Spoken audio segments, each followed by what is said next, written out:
started, I'm going to share some slides with you just to give a little bit of background on where I'm coming from and what shaped this work, and then dig into it. We'll do one breakout so you get to talk to some folks about how this work is hitting you, and then we'll have plenty of time to dig into some questions and some examples that are coming from the group. So again, thanks so much for joining.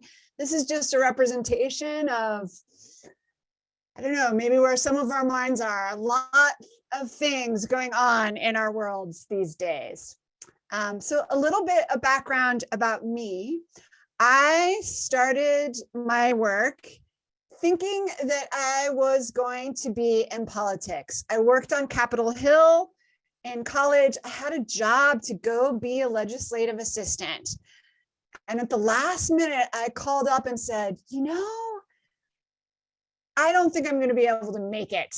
And it wasn't because I was a quitter, but maybe, in fact, I had some sense of it wasn't quite the place of belonging for me in that moment. And so at that time, instead of going to Washington, D.C., I moved to the San Francisco Bay Area. And I fell into the early days of what we would now call EdTech. It was not called it that then. It was called edutainment. And I had the experience of working on early learning games based on books. This was the beginning of kind of technology revolution, and the different publishing companies were trying to figure out what they could do with these great stories that they had. Could they turn them into learning games? So my first moves in design were around game design. It was really fun. And at a certain point, it got a little repetitive. I moved from there to the San Francisco Museum of Modern Art, where I had the great privilege and fun of getting to work with museum visitors and understand what their questions were about modern art. And we designed interfaces for museum visitors of all kinds to explore the meaning and the power of modern and contemporary art. Really fascinating. But if you recall, I had not trained to be a designer or necessarily to work in education. So at that point, I decided that I should head down to Stanford. I landed at Stanford to pursue work in the learning sciences and technology design. And I happened to land there just as early ideas for the D.school were coming to the fore and becoming formalized.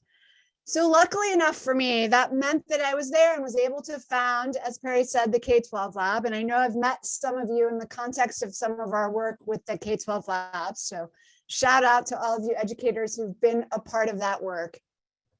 We created the K-12 lab in order to experiment with what design thinking could be in classrooms around the country.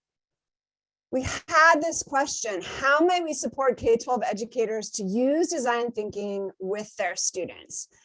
And what we found was not only did educators want to use design thinking with their students, but they wanted to use it to redesign everything from space to curriculum to interactions with families to new school models. And we just kept going with all the different places that we could use the tools of human-centered design to support innovation in education. And at a certain point, we also realized that we wanted to get much more explicit about our belief that we could make progress on equity challenges in education by using design. So the next, and in some ways deeper question that we asked was, how might we help educators to use their design thinking mindsets to work on their equity challenges? And this involved a range of additional work, programs like School Retool, where we worked with school leaders around the entire country to think about design to create change for the culture of school, and also launching work called Liberatory Design, where we explicitly looked at racial equity, complexity, and design and how they interacted, all while continuing to work on new school models, new curriculum, etc. So this work, really powerful, interesting, spreading globally, started to wonder what was the way to get even more movement around equity challenges. And the question then came of, what if it's really about belonging? Started to do some experimenting and prototyping, and the power of the word belonging really struck me and others that I was working with. Using just a little bit of the work of John Powell, who leads the Othering and Belonging Institute at Berkeley, we found that folks were really able to make a shift to the relational concerns that they had in their school, from the kind of sometimes technical approach they had when using the frame of equity. Belonging opened up. And my sense was that belonging opened things up for people because belonging is a feeling. And if you've signed up for this session today, you already saw me pose the question, can you design belonging? And my answer to that is yes and no. Belonging is a feeling. You can't design a feeling. Every single person gets to feel their own feelings. But you can design all kinds of things that create opportunities for the feeling to emerge. Perry referenced this video that I have where I talk about my mother's second wedding. Because sometimes when you start to think about, gosh, where do I feel belonging? The place that your mind can go is actually a time when you didn't feel it so much. And unfortunately, this was one of those moments for me. But it really, working it through as an example, I love thinking about it because I can start to imagine all the things that could have been designed to help me feel like I belonged in this moment. I was an awkward 7th grader that didn't know why I was there, what I was doing, if I had any role to play. I can tell you now, I dearly love my stepfather. I'm very glad that they got married, but this particular moment strikes me as one where I just didn't feel I belonged. So as you start to think about how design intersects with belonging, you might find for yourself that you're thinking about some moments where you really felt belonging, or you might start to feel the opposite. Sometimes we refer to that opposite as othering. That can be an extreme form of purposeful being made to feel unwelcome, or it may be a range of subtler feelings. So wherever your mind goes when you start to think about belonging, I want to invite you to dig into that as we keep talking about this. So you can't design a feeling, but you can design all kinds of things for that feeling to emerge. And we're going to dig into some tools for doing that. I'd like to invite you first, though, to do a breakout.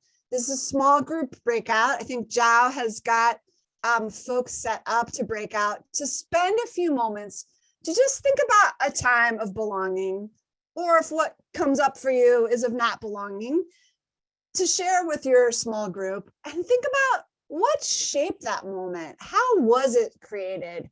What contributed to your feeling belonging or not in that context?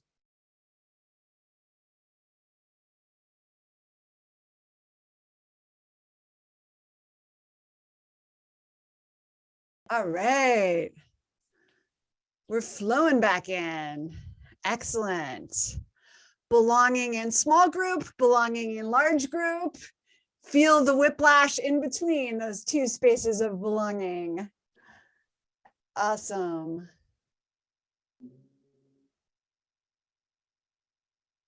All right.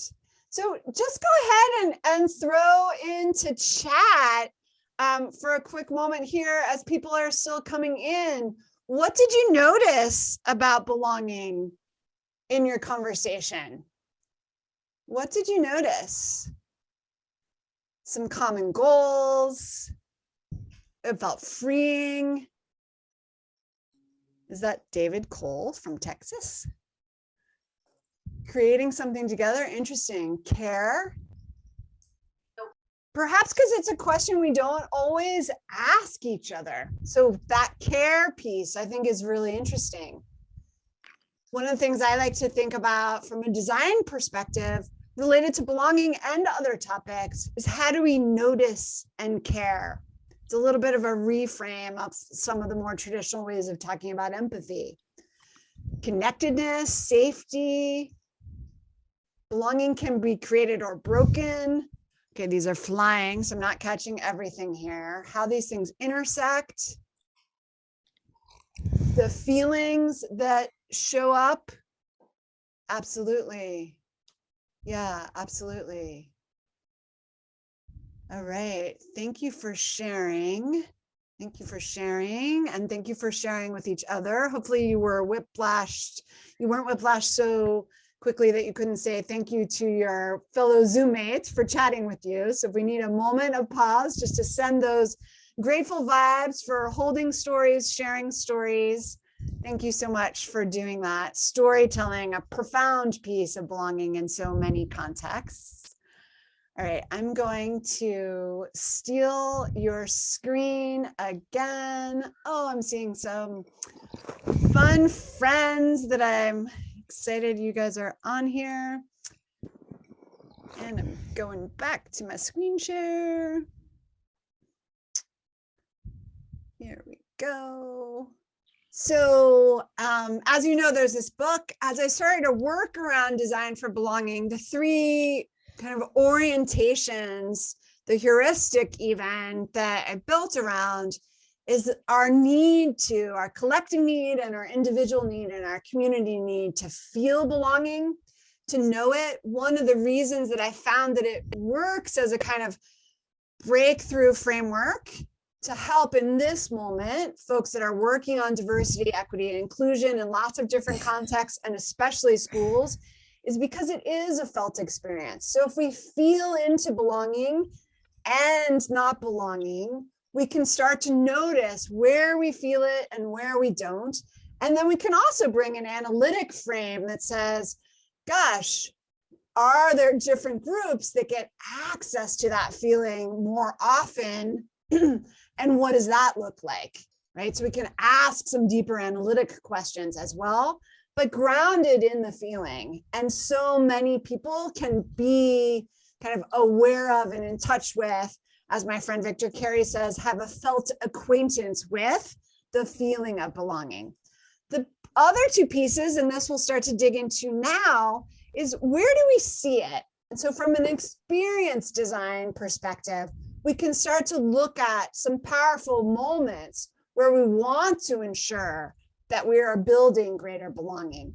And then in shaping belonging, that's using our design toolkit, but pushing ourselves to expand that a bit.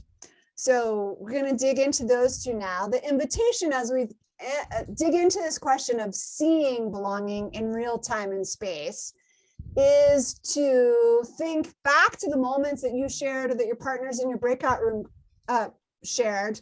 What kind of a moment was it that you were talking about? And see if it's helpful to think of it in these terms. So some moments to notice and then the things to design. Here we go with some moments. The moment of invitation can be really powerful. How are you invited in? What does it actually feel like to enter? For those of you that have been to the D.school, you may have danced with Alita Hayes before. She does a beautiful exercise around the threshold. I talk about her in the book because I think focusing on the entry moment can be very powerful. It becomes a deeper invitation to belonging, or it can start to feel like you're not belonging. There's also joining, which is a little bit further down. A really powerful moment, and this was not one that I had originally thought about, but it came out of the design research I was doing around the country. Lots of people talk about a moment of belonging is when they knew they were contributing in some way. Oops. Dissent and growth and making demands. This is the interesting space of you're somehow in community, you're a part of something. But this notion that you can make demands or offer feedback, give critical feedback even, that can be a really powerful measure of belonging. You might notice that you're not able to do that in places where you don't really feel it. And of course, we know from both learning research and broader psychological research that belonging is a critical component of being able to grow. Repair. Might think about this in really contemporary American times as we start to talk about potential for reparations in different contexts. It can also be something much more micro, right? If you've had an experience of not belonging, what does it look like to create so that you can get past it and reinvest in belonging after there's been some kind of a break? Oops. The dance, I talk about this just in terms of that moment of full community, or Csikszentmihalyi's idea of flow. The dance is knowing that you're so much a part of something that you can be really free flowing. So the question, when you look across these moments, this is a set of moments. You might have noticed that you might name your moments differently. That's great. Feel free. But curious if you can reflect, and you can add to chat now, what kind of a moment was it that you uncovered when you were thinking about belonging? You can get a few chats on that. If you look back to the moment that you shared, what kind of a moment was it? So we got some contributing, the not feeling invited, the joining, contribution, ooh, discovery, validation. Interesting, a lot of contributing. That vulnerable moment, that might be around growth. That could even be around some kind of feedback. And the dance, yes, beautiful. All right.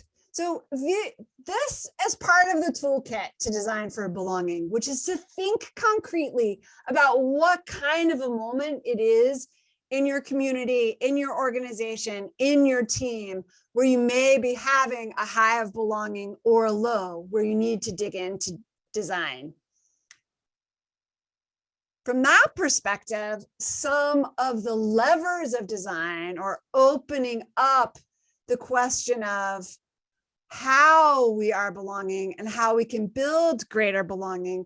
One of the things that I like to think about is opening up what belonging tools we can use. And, you know, if you've been part of the d.school community, we are very open to thinking about how do you ideate, how do you innovate, how do you go further with what's possible in your context. One of the things that I've found sometimes in both corporate and educational contexts is there's kind of the default mechanism for trying to move in a new direction is to send an email. We would not be here if email did not exist, so I'm not knocking email. But I will say that there are so many other more concrete things that we can design that can help us to build belonging. So this is a push here. I'm going to look just at a quick example of space, role, and ritual, because they're very powerful ways to dig into belonging.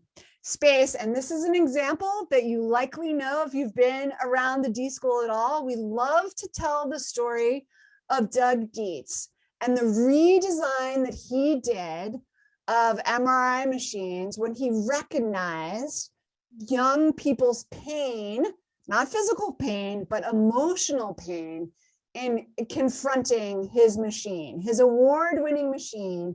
And he discovered through his own empathy work the real alienation and discomfort that young people had, and the very high rates of sedation that were required to use it. And you know this story, I'm kind of short-circuiting it, but what he created then was the adventure series. So a way to embed story by changing the space, not changing the machine, but radically changing the space. And he was able to move from sedation rates of over 90% to under 10%, which is a huge real gain in terms of the bodies of young people, done through moving the lever of space. And I mention this story again, knowing that some of you know this story, because I think at its base, it's a story of belonging. There were no indicators in the space where the MRI machine was housed that young people actually belonged here. And these stories of these adventures radically changed that. So it's a great reminder of the role that space can play in terms of representing who belongs. Role, another powerful thing to think about. From a design perspective, we often think of roles as fixed, but that's a powerful place for innovation and change. An organization called the Future Project redesigned the role of guidance counselor to be a dream director. So it's not someone who's helping you to figure out where you are in your credits. It's somebody that's coming to you to say, what's your dream and how can we backwards map and help make that happen? And then finally, ritual. I love thinking about ritual. They can be small or large. This example is drawn from Playworks. Our good friend Jill Violet and the team at Playworks created the new role of recess coach. And then along with it goes the ritual of solving playground conflicts with Rochambeau. It's amazing how many different conflicts can be solved with a simple Rochambeau. So bringing that ritual in is actually an innovation using ritual that builds belonging, because that allows kids to continue to play together. So just 3 examples that if we flex those levers, going backwards for a quick second, if we can think of the many more things we can design, it can really open up. We've opened ourselves up to what belonging is. We can flex more levers around the what of what we could create. So those examples. Finally, and then we'll get into discussion, why does it matter to build more belonging? This is an important question. I'm sure we all have ideas. Just want to share 2 quick kind of points on this, which is one, and we can think of lots of examples, but creating cultures of othering is dangerous. One of the people that I've worked with is Heather Svares. She's at the Columbus Foundation in Columbus, Ohio now. She used to be with the Department of Homeland Security. She was working on counterterrorism, and she talks about the role that belonging has in creating terrorists. Her quote here, "These kids are only vulnerable to ISIS because they've been repeatedly told they don't belong here. Day in and day out, they're othered, and finally they break." So she's referring here to her investigations with young people that fell victim to trolls on the internet, pulling them into ISIS. This is a rare occurrence, and in her expert opinion, it happens because of lack of belonging in the communities that they've been invited into, aka not invited into here in the US. So it's an extreme example, but I think it reminds us of where things can go if we don't attend to belonging. And the other piece to mention, of course, especially with educators here today, is it matters for learning. There's tons of research about the role that belonging plays in helping students to see themselves as learners, and which allows them to make progress in their studies. This quote here from what used to be called the Mindset Scholars Network, now called the Student Experience Lab. With a sense of belonging, students feel socially connected, supported, and respected. They are not worried about being treated as a stereotype and are confident that they can be seen as a person of value. So this underlying human need that we have to belong is fundamental for being able to see ourselves as learners and to dig in to the importance of productive struggle. Oops. So finally, and just in conclusion, we can all design for belonging. It starts by picking a moment. These are some of them. I'm excited to hear what other moments you uncover. And then exploring with a broader range of things that you can design, like these levers. And of course, there are more of those as well. My message is, this is work that we can really do together. This book, as you know, we're celebrating it coming out. It comes out April 19. And in this book, there are these modalities of discovering some of who I call the host heroes of belonging. Their stories are woven throughout. There's an expanded set of these moments to design around, and a broader set of the levers of design to play with as well. It's designed not to be read as a scholarly book, but to be used and dug into as a toolkit. That's the only way I could write a book, and I'm really excited for you to dig into it. I also want to mention that there are some other books that come out on April 19th by other fabulous d.school colleagues, where these 4 books are kicking off the d.school guide series. So we're excited about all of those. And that is it. I'm excited. Perry, I think, is going to lead us in a bit of a Q&A and hearing some of the stories that people have shared. Yeah. So Susie, we got a couple of questions in advance of the session. So there's 2 in particular. One of them we saw sort of a general theme through a few of the comments. It's from David Niebauer at Cherry Creek Elementary School. And he asked about how I think it might be Adrian. Is it Adrian? Sorry, Adrian. It was about conflict and how could this this thought around belonging help with class conflict, whether bullying or just conflicts between students in the classroom. Yeah, I love that question. And Adrian is someone I've had a chance to prototype with once before, not around belonging, but so that's why I love bringing up the question of that moment. Conflict is going to happen. We need to recognize that. Getting ahead of it from a design for belonging perspective is imagining what in any classroom are the tools that you know how to use. So shared the Playworks example of there's the ritual of Rochambeau when you have a conflict on the playground in order to make a decision. But it really becomes an opportunity, I think, in a classroom to generate a range of ideas and actually think about to really brainstorm with students. What do we want our ritual to be when there's a conflict? There's lots of great work in the education world around restorative justice circles. And that's using some classic ritual mechanisms to approach conflict and repair hurt and damage in community. But I think it's a really interesting opportunity to do lots of brainstorming with students and educators to come up with new rituals, and then think about how does your space or other modes of communication represent what those rituals are, represent conflict and how it gets resolved. Those are stories we can tell in our spaces and other materials. Thanks, Susie. And then Aaron and Tara wrote an interesting question. They have an interesting conundrum, which is they are chartered with starting a new school from scratch.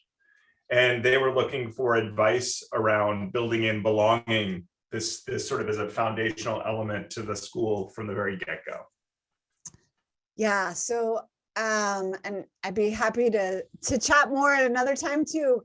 I love the space of new school design because you're actually getting to create the foundational moves that are supporting the culture that you're trying to build. So you actually get to work with all the levers from scratch, which is sometimes rare. So space, so important. But also, what are the rules and rituals around storytelling? Because some of the new school work is about getting into relationship. At the base of belonging is being in human relationship and using relationship building. So I think that the fundamental piece for new school design is about relationship building and all the different ways that you can approach that from a really human perspective. A piece of belonging is getting to show up as your whole self. And so creating context where people can bring their skills and contributions, share their knowledge, and also their ways of being becomes really powerful. So one example that I use in the book is from a new school project that happened in Oakland that I was a part of. This school was going to be an arts integration school, and not all the teachers were necessarily artists or musicians. There were, perhaps a bigger number of those than in some schools. But there was a real need for all the teachers to get immersed in the role that the arts and music were going to play in the school. So the beginning of the year, the ritual that the new school leader created was just the chance for every person to share some kind of practice that they had so that they could get to that fundamental notion that art is about a practice.